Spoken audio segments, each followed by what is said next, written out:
We both bonded over our love of 80s synths and also pop music. So I guess we've tried to create a world, um, based on that. And I like to talk about the writing side of things as well. Yeah. So for you, how do tracks normally start off?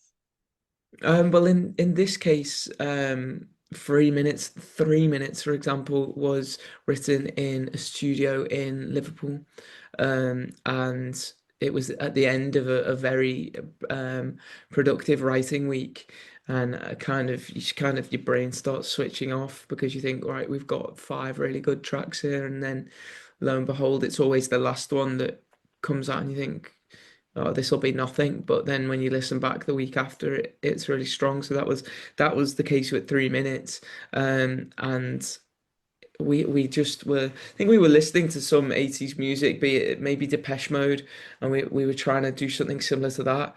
Um, but we kind of morphed it because the bass line that we had was slightly cheesy, but we kept the kind of rhythm and then moved it into a more like mellow harmonics. And I think you can hear that in the track because the bass in the chorus is kind of groovy, and the drums, it's all very, 80s coded. Um but yeah, but it has a more melancholic feel, and I really love that blend for that track in particular. And are you one who likes to make notes of kind of melodies and lyrics and things as you kind of go about your normal daily life, or are you someone who needs to go into a studio and have like writing sessions?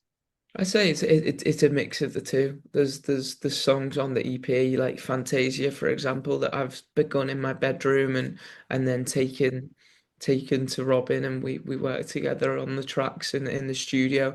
And then other times when we just go in and I try and keep my head clear and just go in with yeah, a clean slate and see what happens.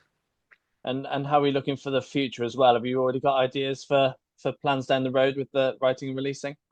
Definitely. So the EP is part of a wider project that will hopefully drop in at the end of March in 2026. So it's kind of like the first stanza of the wider poem of music. Wow, that was so up itself as a phrase. But it's true. It's true. That's what it is.